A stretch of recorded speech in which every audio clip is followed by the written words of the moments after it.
Hello, and welcome to day 5. I know for the past week we've talked about a number of ways that your brain works or is programmed to stress you out. So today we're going to talk about a number of ways that you can calm yourself down. And there's two main categories or overarching ways you can calm yourself down. The one that most people use is called top-down coping, and that's when you use your brain to calm your body down. You try to talk yourself off the ledge through your thoughts, but it's not that effective. The more effective way is bottom-up coping, which means calming your body down first so your brain calms down. And the reason this is most effective is because the vagus nerve runs mostly from your body to your brain. Over 80% of those nerves run upward. And the vagus nerve is really important for calming yourself down because it acts as a liaison between your sympathetic nervous system, your gas pedal, and your brake, your parasympathetic nervous system. So you need to activate that nerve in order to relax.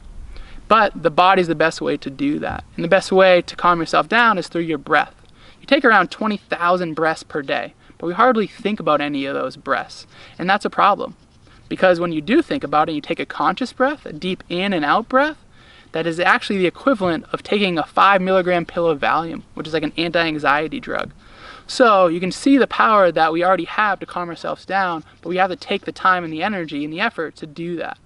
The acronym that I always try to remember is PBR. Pause your mind, breathe out, and repeat.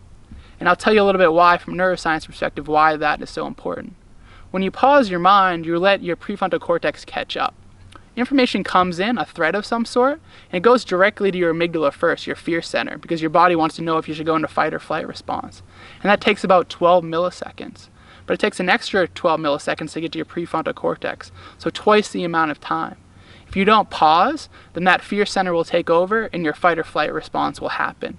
But when you pause your mind and just kind of stay quiet for a second, without labeling it, without trying to kind of run in a certain direction, then your prefrontal cortex, your rational judgment center, has a chance to catch up. So that's the P.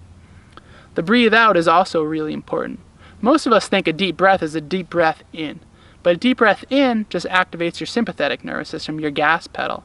So it is important to take the deep breath in through your nose, but make sure it's a longer out breath, because that's when your parasympathetic nervous system is activated, the brake pedal of your body. So just make sure your out breaths are much longer.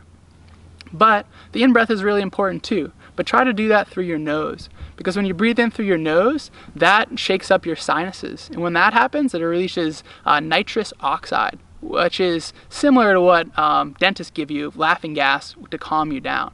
And that goes directly into your brain, directly to your amygdala, your fear center. So it's kind of like giving laughing gas to your fear center if you breathe in through your nose. That's why a lot of yogis do it. That's why aromatherapy is a thing. You smell something nice, and that calms your brain down.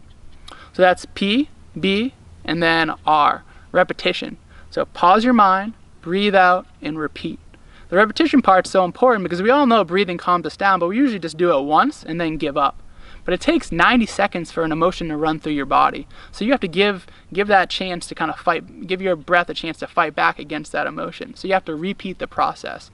Repetition is the language of the brain. And so you have to practice this daily. And do it in small steps. Do it when you have the small stressors, so when the big stressors come, you're ready. Your brain is automatically programmed to pause, breathe, and repeat. So for today's self-reflection, we're going to kind of find some ways you can fit this into your daily life and activate this awesome, natural way to calm yourself down. That's all I have for today. Thanks so much for tuning in, and I'll talk to you tomorrow.